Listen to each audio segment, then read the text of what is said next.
Il y a une phrase qui revient souvent dans les débats internationaux. On ne négocie pas avec le diable. Elle est simple, elle est forte. Elle donne l'impression d'être une vérité morale absolue. Mais dans le réel, cette phrase n'a jamais arrêté une guerre. Parce que dans le monde des États, le diable n'existe pas. Il existe des adversaires, des ennemis, des rivaux et surtout des intérêts. Et c'est là que tout commence. Partie 1. Le monde n'est pas moral, il est stratégique. Dans les relations internationales, personne ne négocie par sympathie.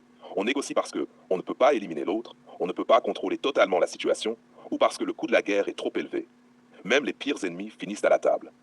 United States a négocié avec l'Union soviétique en pleine guerre froide. Russia a signé des accords de limitation nucléaire avec son adversaire historique.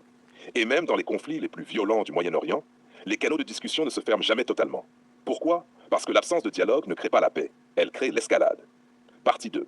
Le cas Iran. Entre méfiance et survie. Iran est souvent au centre de cette contradiction.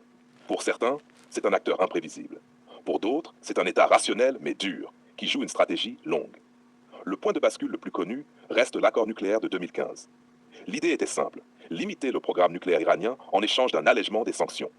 Mais dès le départ, la méfiance était totale. Les uns pensaient que l'accord était trop permissif, les autres estimaient qu'il ne garantissait pas assez de sécurité. Et chacun interprétait le texte selon ses peurs. Et surtout, un problème structurel. Un accord international ne change pas la nature des intérêts. Il les encadre temporairement. Partie 3. L'illusion du changement. Une erreur fréquente dans l'analyse géopolitique, c'est de croire qu'un accord transforme les acteurs.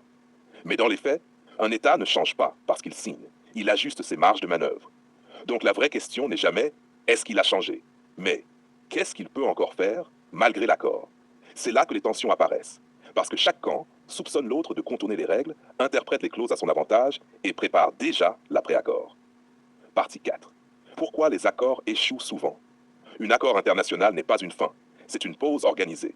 Mais cette pause repose sur 3 fragilités. 1. La confiance inexistante. 2. Les intérêts divergents. 3. Le changement de leadership politique. Un changement de gouvernement dans un pays peut suffire à remettre en cause des années de négociations. Et c'est exactement ce qui rend ces accords instables. Partie 5. La logique cachée. Négocier sans croire. Voici le point le plus important. Les États ne négocient pas parce qu'ils croient l'autre honnête. Ils négocient parce qu'ils considèrent que même un accord imparfait vaut mieux qu'une guerre incontrôlée. C'est une logique froide, presque mathématique. Guerre, destruction.